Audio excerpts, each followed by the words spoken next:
There are so many of the product courses now, and some of them are actually teaching you the opposite stuff. As like I've seen people coming from the course being so precious about methodology that it actually prevents them from doing the actual thing you need and supposed to do. But you cannot just take a product person from the product established company, and you cannot expect them to be successful in the digital transformation context. It is about different skills. Hello and welcome to CPO Stories, where I speak to the UK's biggest and best executive product leaders, as well as some of the upcoming stars of the future. And on this episode, I'm delighted to welcome Katya Denike. Katya started out at McKinsey before heading to Yandex and Ozon in Russia, before hopping over the pond and taking a product leadership role at Beyond 100, a UK-based health and wellbeing company, before moving to Holland Barrett, the UK-based health and wellbeing company. I'm hoping she and her team are solving problems that are vitamins as well as painkillers. Katya, thanks for joining and welcome to the show. Thank you for such a rhythmic musical intro. Delighted to be here, Jason. Yeah, well, I've got to try and make people feel as loved and happy as possible to start with, and then after that, it all works out after that. That was definitely enjoyable. Mostly, most of those things is rather boring. So I think yes, you're making it sound fun.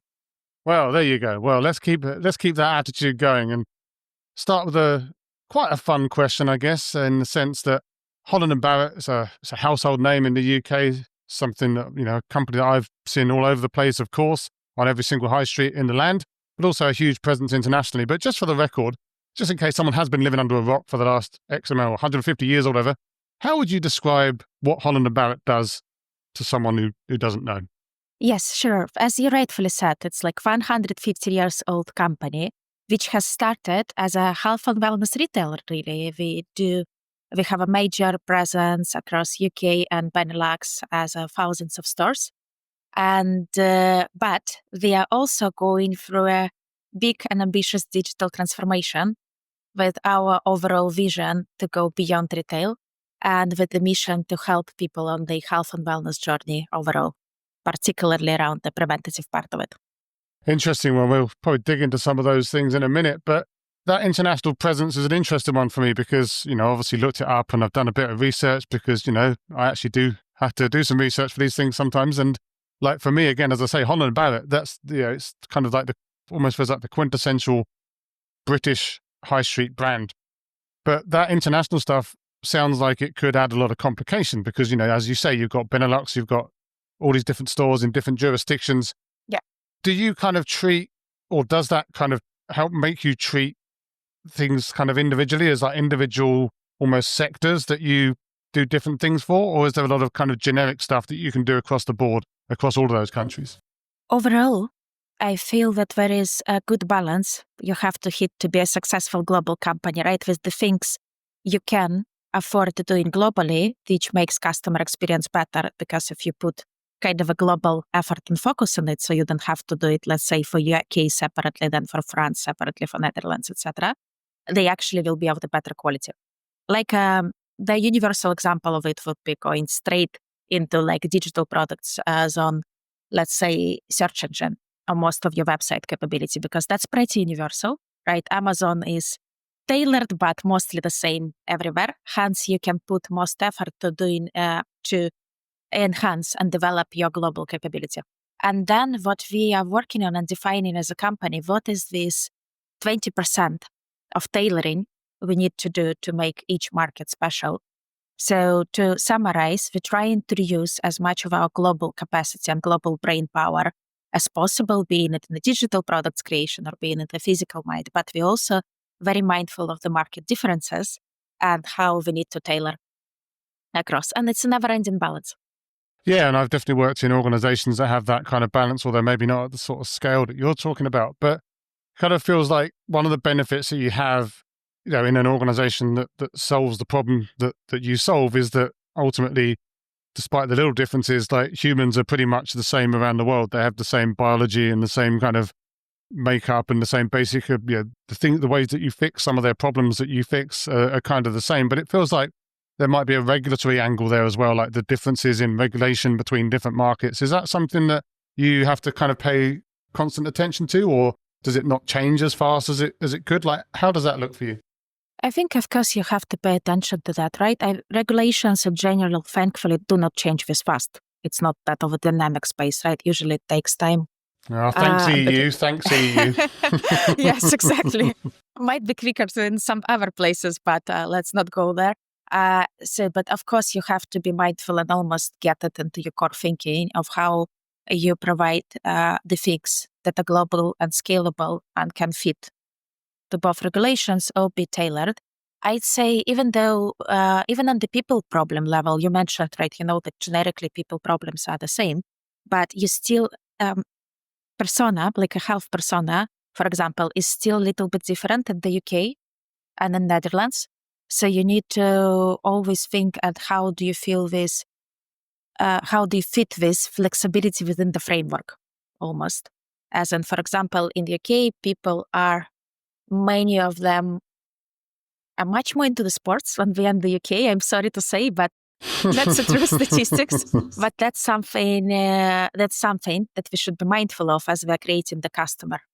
For example, the materials for the customers that speaks to the customers and things like this. So there is this level of regulation, you're absolutely right, which is something that needs to be baked in everything as a non-negotiable. And then there is a level of customer needs. What are the same things versus what are the things that people are need slightly different things across the locales, so might have a different preferences versus the same.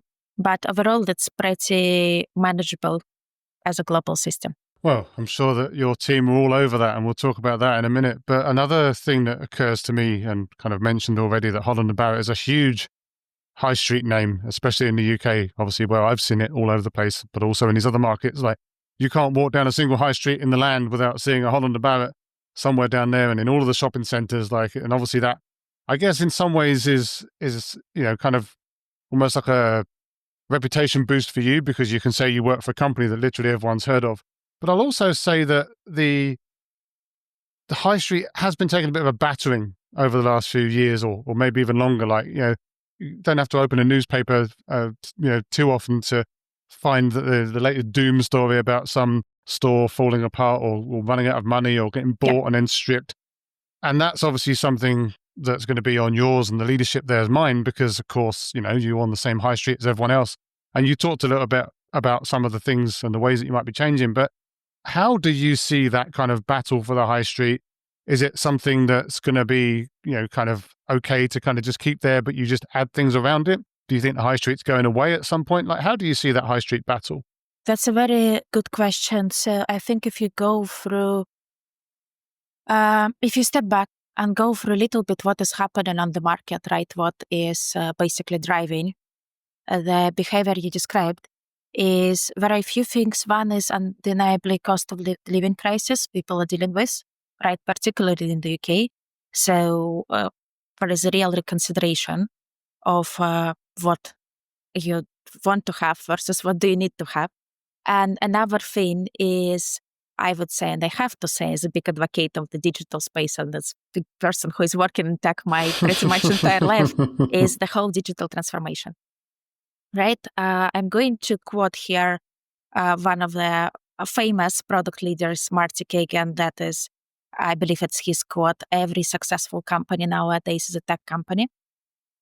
And what it means, it's really, really very hard for you to be successful unless you have the scale tech systems in all the processes of your business, pretty much. Because what it means, it means that you're spending money efficiently, you're spending them in the right place, and you effectively can have leaner, much faster business in terms of reaction to the challenges and things like this. Basically, and these are two bits, and digital transformation, it's a very, very hard thing. I came to realize, especially in the country as UK, where lots of businesses have a rich heritage, which might be your advantage, but it also might be the thing that is kind of preventing you from change, because you developed this huge identity of how you do things over the years. And it's a huge technological change. It's a huge cultural change. And many companies are struggling to deal with it. And that's why then the whole macroeconomics are not that favorable for the retail overall. it kind of becomes a struggle with lots of sad news we're seeing in the newspapers or LinkedIn and etc. In this particular climate, it's very rewarding for us to see at Holland Barrett that we are doing really well, right? We are growing double digits on double digits year on year. And everyone could have done it, like let's say 5-7 years ago, when you had the whole boom of spend, boom of lots of other trends you can write as a company. Now it requires more of the stronger product market fit in terms of the attention that you're delivering exactly what the customers need, and requires the real transformation being done, making sure that in places, the money going down the drain, and everything you do, it's kind of for the customers. So I would say for us, we are in a really, really good place now. Hence, it's not like, I'm almost getting all the positivity you've mentioned and none of those negative counterfacts. I wouldn't say it's all of the rosy journey because it took a lot of blood, sweat, and tears to get there. We were just at the beginning of our transformation 5 years ago, right? But now now we are seeing the fruits. Yeah, it's interesting that kind of double-digit growth that you're talking about as well, because of course you could sit there and as you say, yeah, sure, there's plenty of companies that are growing double digits and doing really well, but you might not expect a 150-year-old retailer to be one of those, right? So obviously, I guess that's testament to some of the work that you and the team have been doing. But what are some of the key aspects, ones that you can share at least, that have kind of driven that growth, and the types of things that you've been focusing on? You've talked about preventative healthcare, for example. You've talked about online as an example, rather than just everything being on the high street. But what are some of the things that have really driven that double-digit growth, and the things that you've been kind of working on and continue to work on? And we don't see it that much in the retail. You're right. So it's particularly humbling and good to see this kind of a growth in the retail space, as the one we're experiencing now. In terms of the things that have driven it, I think we focused, one of the things to double click on, it's the whole business transformation, right? So this is probably the biggest thing to unplug, which has lots of multifacets. I think we'll mention a few of them as we go, as the strategic bets, almost the things like this. But I think if we have to talk about one big thing, that around 5 years ago, we made this brave decision to go and invest and completely remove the old existing processes. And it all starts from your warehouse, right? Where you might have, we had lots of paper-based operations, people going around with the paper spreadsheets and things like this. And when it gets to how do you deal with your vendors, for example, which has been also historically a very, very manual process. And then where do your master data goes, all the data you store about your products, promotions, prices, all the commercial backbones of the system. Because if you don't do that digitally, or if you don't do it in a sufficiently flexible digital system, then you cannot give people best commercial terms, best promotions. You cannot give your vendors best stuff. So which is a huge, huge factor. It's almost like a hygiene factor, which is make or break in this, wherever you're a digital leader or a digital lagger. So for me, that was the biggest pivotal point and the biggest decision the business made. And then we are bravely stumbling for the 5 years, but never always persevering. We kind of proceeded on this road, going through the iterations, which led us to where we are now. If we have to unpick a few of the concrete things, I would probably put it like this. One of the success criteria, just to continue the theme we talked about already, it's building firm foundations, so to speak. So it's make sure that your backbone of the business, you have all the data stored in the scalable systems. Hence, you can say, hey, actually, this discount mechanic would be the best mechanic for your customer. It's an incredibly difficult space to manage it manually, and yet many retailers have to manage it manually for the number of reasons. Your demand and supply, right? If you have empty shelves, if your customers do not receive what they need to receive, also another basic factor. We call it different names over the transformation. It's firm foundations, or it's delivering the basically brilliant basics, it was called at some point. So there is lots of names for it. But I think the simple description is there is 10 things your customer wants from you in this space, and you better nail those things in the absolutely right way. And where there comes a layer of delighters or things that are things you want to invest in as your strategic bets. So for example, for us, one of the clear strategic bets was our mobile app. When I joined the business, we had a third-party mobile app, which was super. And I'm not saying, just to put it out there, not all the vendors are bad vendors, but so you need to work with the vendors that make your business stronger. But I do think that if the capability is your strategic advantage, you need to own it in the process of digital transformation. Oh, yeah. So, one of those, yes. Anyway, moving back to the beginning of the point, we had a vendor-owned mobile app for our customers. It had less than 5% of the digital users, so the tiny digital share, 3-point-something rating, pretty inflexible, pretty hard to change. So this is one of the things this is one of the strategic bets we made straight away as on right. We need to get it in house. We need to move our focus to strengthen our app, because this is where most loyal customers for us will be. And it doesn't mean that they will not shop in stores, because we have so many other additional things happening in stores, right? Your connection with colleagues can be unbelievable, whereas we even have the stores in which you can get your reformer pilates program and things like this. So there is lots of experience things happening there, but it's kind of the app will be a home of the transaction for you. And we consistently invested in this as one of the big strategic bets over the years. And now it's moved from less than 5% of the revenue of digital channel to more than 30%, with the ambitious goal to go to the half. And our rate, we are pretty much on top of the App Store ratings, as I believe it's 4.5 something. So from the product which was rather nuanced to our users, it came to the more of the delighter stage. And again, it's I'm telling you a little bit of the marketing story there. So let me wind down, because, for example, it doesn't mean that we are now sitting there relaxed on our app, because even 2 weeks ago, I've had a call with the teams, and it's not good enough, guys. What we are providing now, it's not good enough in this particular area of experience. So we need to make it radically better, but it is constantly getting improved, and there are more and more and more things for the users. But as a direction of travel and focus, that's probably one of the big ones. I'm going to stop here for a second because I feel I've been monologuing at you.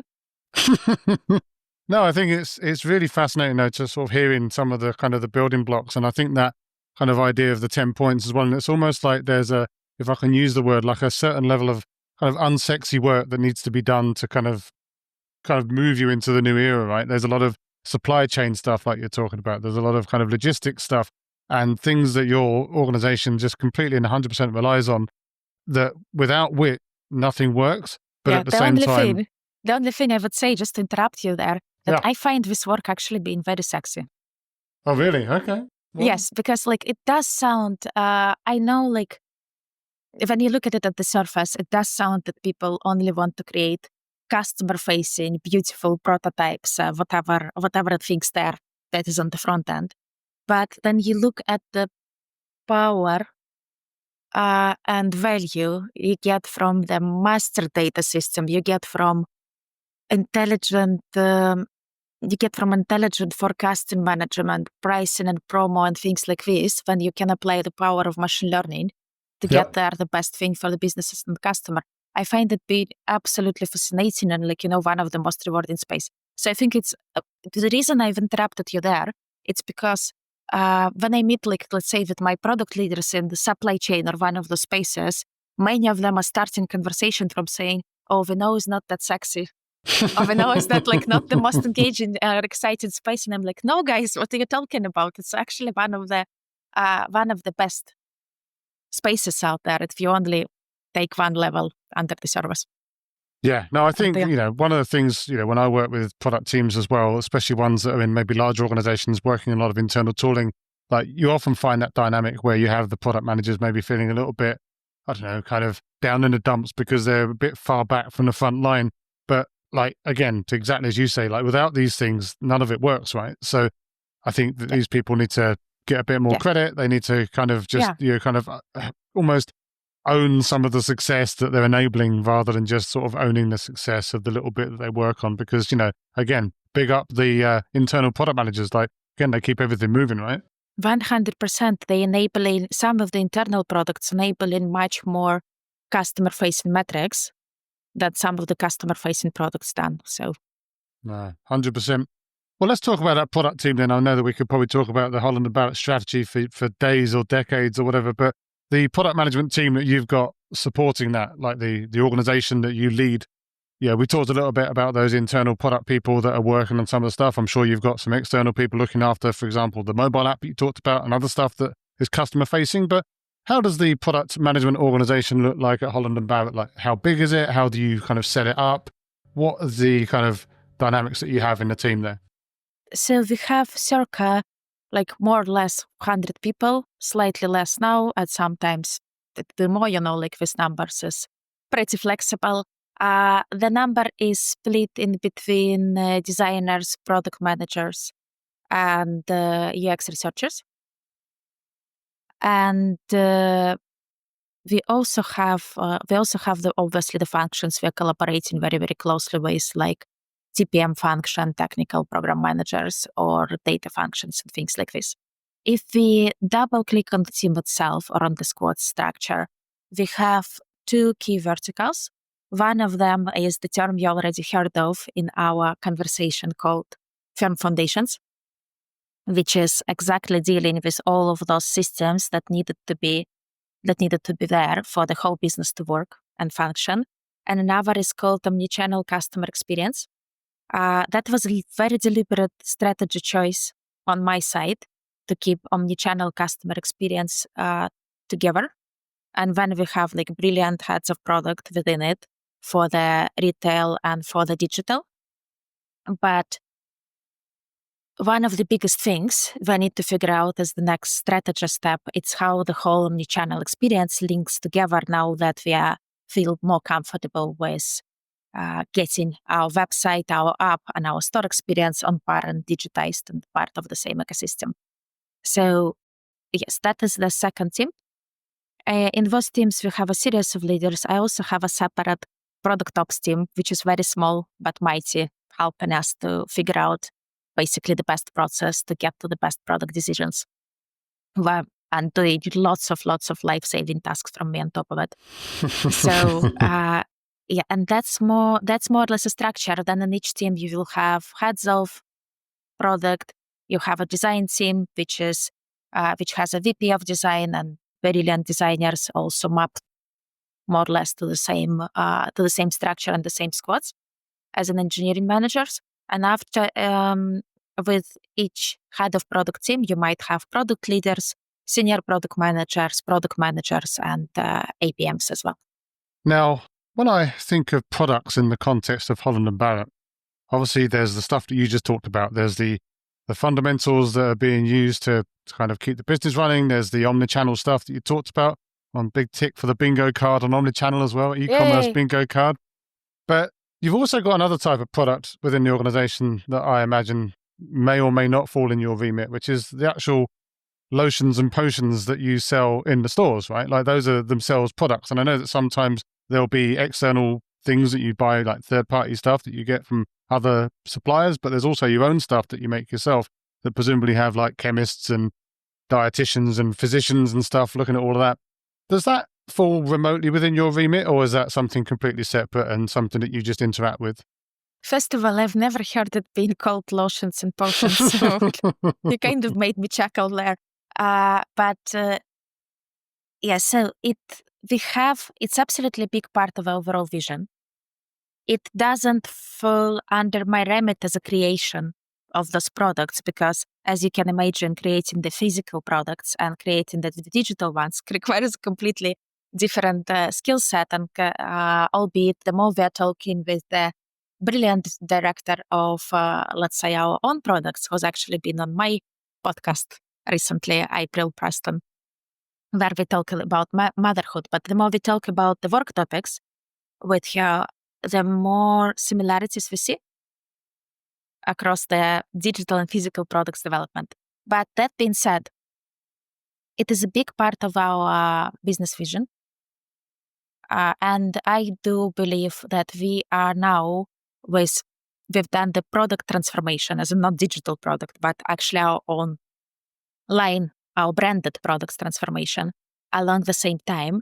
And I am now a huge fan of Holland Barrett on brand products. Like I love the chocolate, I love the kombucha we're producing. So I do believe these are they have high quality products on the market. And funnily enough, just before our podcast, like literally an hour ago, my meeting was a meeting with my product managers to say, look, guys, we've produced all those beautiful products, which are the high quality. I do believe they beating the benchmarks on the market across many consistent indicators. Can you please provide me the strategy which will help us to integrate it better within our digital ecosystem for the next quarter? Because the reality is, then people think about the brand. They don't think about physical or digital. They just think I'm gonna trust these guys versus I'm not going to trust these guys. So I want us to do much more in this direction as an ecosystem linkage. And my product team going to spotlight them here. They promised, today's Friday, they promised to come back to me on Monday with the first draft. So we'll see how we'll do much more in this space. Well, as in the integration, yeah. Well, it sounds like you drive them hard at least, which I guess is, you said earlier before we started recording, not good to be bored, right? So it sounds like you're living the dream there. To be honest, I've asked them whatever the deadline they would like, so I wasn't a bad cop in this particular scenario. They said they can come back for Monday, credit to them. Fair enough. Well, big up the product team there then. But You talked a little bit about those similarities as well that you've seen with regards to kind of some of the crossover. And of course, product management originally came from kind of the physical world, with P&G and stuff back in the old days. But do you see a lot of then mobility, for example, between the types of people that are working on the physical, the chemical products almost, and the digital teams, or is that something that's still kind of emerging, like the ability, for example, for people to transfer from one to the other? Not that much of the mobility, to be honest with you, with those two particular teams. The similarities are indeed like you have a discovery cycle and stuff like this. But if you look at the superpowers and subject matter expertise, right? People who are coming to work for the physical products team, they would usually be an experts in this, like understand types of ingredients, understand, like probably have a related degree and stuff like this. We do, though, encourage the overall cross sections. For example, we have product managers who transferred from contact center, which is, I actually think, one of the best places to start your product career because it develops lots of empathy, right, for the users. Yeah. We do have product managers who have a background in retail. So they worked for years and years in the retail stores at Holland Barrett, and they developed a natural curiosity and interest for the technology. And kind of they came and they are very successful in the areas of the business being the product managers. And we have an absolutely brilliant product manager at the earliest stages of career coming from the DC. So basically, I'm always very welcoming to those cross teams collaborations, because I think there has also been earlier on a little bit of how to say it correctly. It's been considered a little bit of an elite profession almost. Yep. If you know what I mean, as in like you have to be of a certain background or you that cannot get into this, and I'm really, really keen on breaking it. Because I think it's not about the background, it is about your mindset, your passion, and effectively your desire to work hard and drive change. No, absolutely. And I completely agree with that, by the way. I think, we need to get as many different types of people into product management as possible. And I think, I've worked with people in other retailers as well that have a strong kind of pipeline of people coming from in-store. And, I used to work in a call center many, many years ago as well. So I know what you mean about empathy as well. But there's also then kind of a potential difficulty for yourself there, or certainly for your leaders, maybe the level below you, is like these people are coming in with incredible let's say, mindset and also knowledge about the business and potentially knowledge about aspects of the business that maybe aren't always common within digital product management. But at the same time, they also probably lacking a certain set of hard skills, a special set of skills like in Taken, where they can come in and become a nightmare for all of their stakeholders or whatever.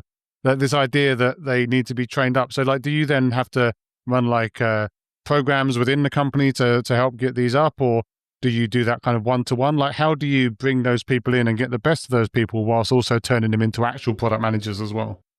So there is a number of great training programs, right? I think you do, if you're converting from a completely different role, you do need to get to a number of things to get you do need to get a proper education in it. Doesn't mean going to 5 years of university degree.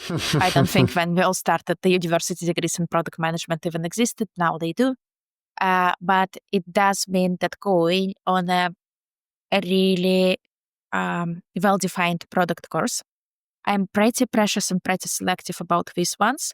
I have a few places and providers I like because, like generally, there are so many of the product courses more and now. more every week. Yes, more and more every week. And like the funny thing is, not all of them are actually helpful to the product managers.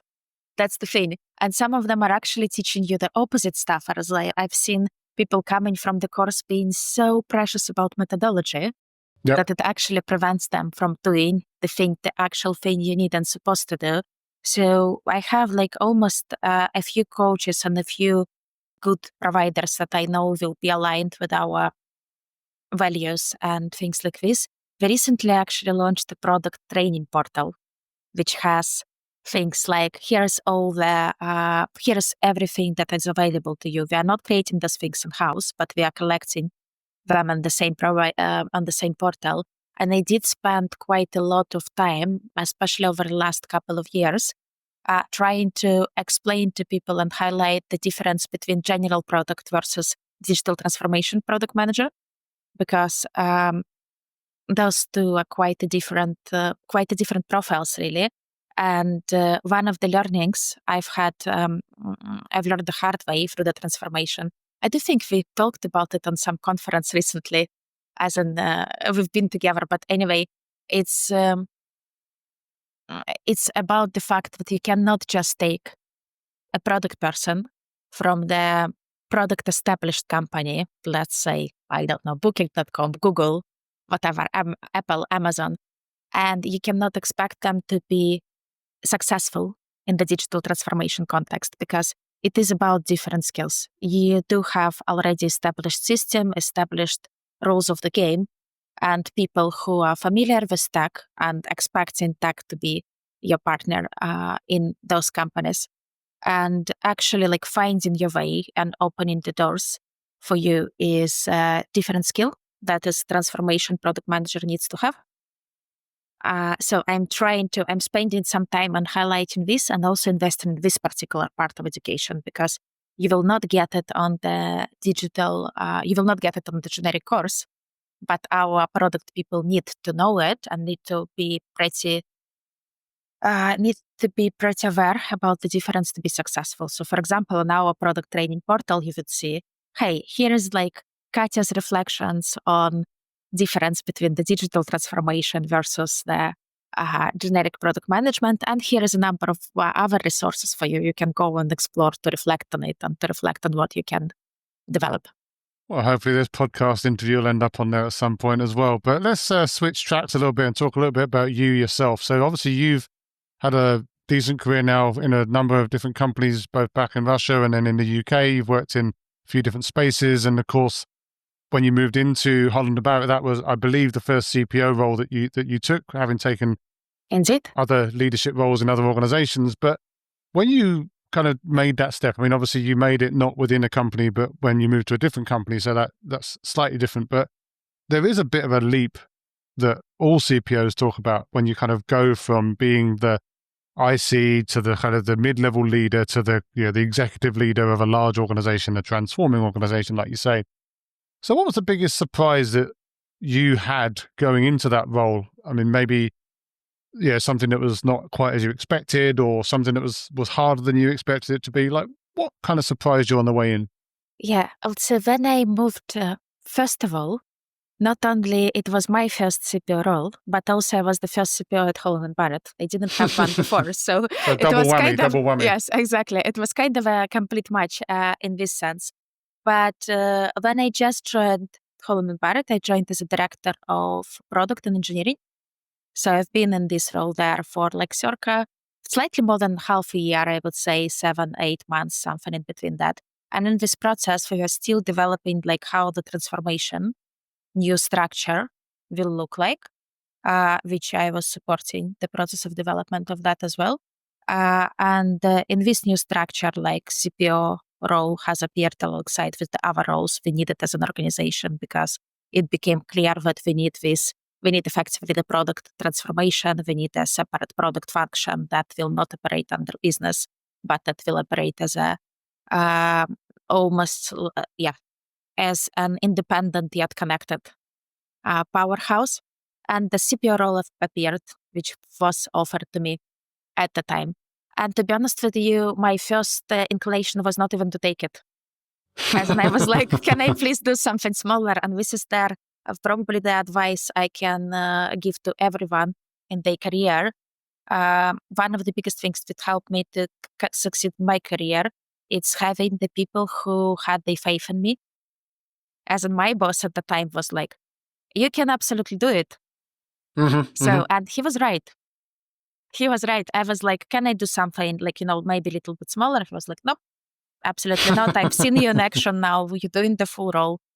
You'll be successful in it. So he took a bet. So something, and I think everyone needs to have the moment in their career like that. And everyone needs to be lucky to see the manager who will help them to make that leap. In terms of, in terms of the what were the surprising things and bits like this, I think, to be honest with you, most of the surprising things were not connected to the role itself, because through the previous leadership roles, I've kind of had the right combination and the right feel for how good looks like in a strong product organization. So it wasn't like, oh my God, I have to understand how this pipeline and process works, or how do I create the team, how, etc., etc. So I felt all of those more of the CPO native skills were actually not the biggest part of my problem at the time.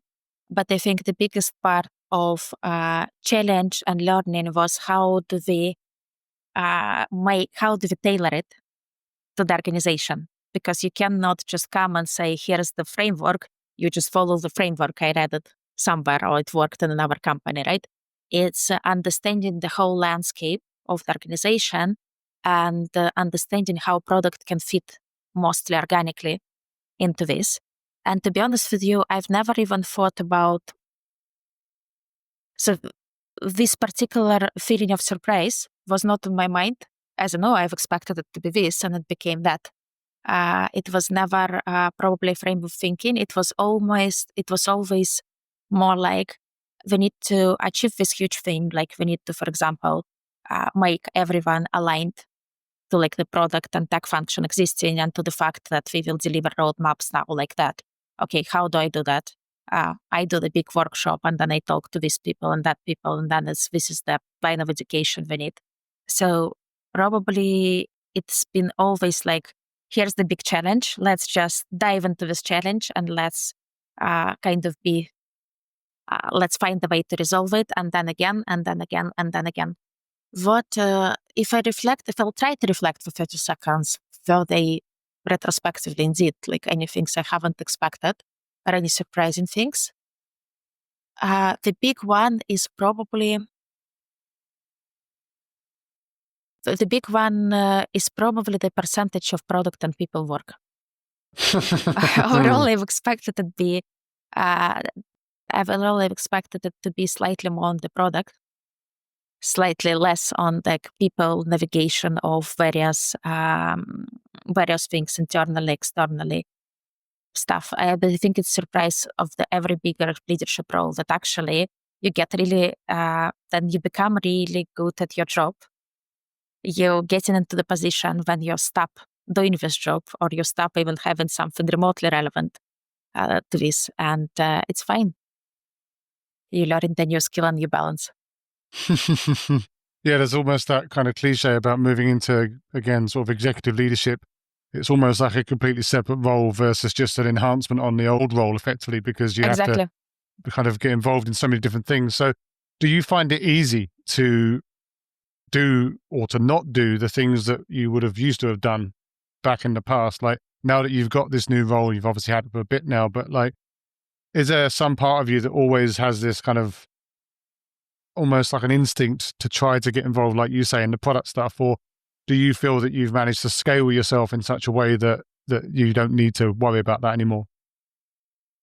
To be honest with you, it's been like almost 5 years now, right? Time just flies at H&B. So it's almost 5 years I've been in this role, and it's always a growth path for me, right? Like each new year, I'm learning a new skill, a new thing of like, how can I develop my team more efficiently? How I can develop the strategy more efficiently? How I can coordinate the board more efficiently? Do I miss the times when I was closer to doing product itself? Of course I do. It's like one of my favorite meetings ever is when I'm getting with the team and when I'm like, okay, tell me about your product challenges. How do you resolve them? What is your strategy on this, that, and that? Oh, I remember. So connecting it with the old experience. But I think this is nostalgia we all have, right? That's always will be there. And then I think things to remind yourself, it's never go, or like extremely rarely you can afford and allow yourself to go to this level of the low altitude. If you have a very, very good reasoning for doing that, but actually just always pulling yourself up. I do think, to be fair, there is lots and lots of interesting tasks and challenges that can be formulated in the product way, that can be resolved on the CPO level. And I always, I'm kind of always thinking, oh, that's my product now. That's my product now. Now product org can get in it to the best shape and the best metric. It's my product. So how do I do that? Hence this mentality stays. But yeah, won't complain. I have a very interesting job, so no complaints from my side. Yeah. Well, you know, it's that whole cliche around like everything is product management at the end of the day, right? Everything's a product if you make it into one. Yep. If you think about it long enough. Let's finish with a few super quick lightning questions. I know you've got other meetings to go to where you've got to go and reimagine omnichannel retail again, or whatever it is you need to do of your Friday. One thing that you wish that your team knew about your job.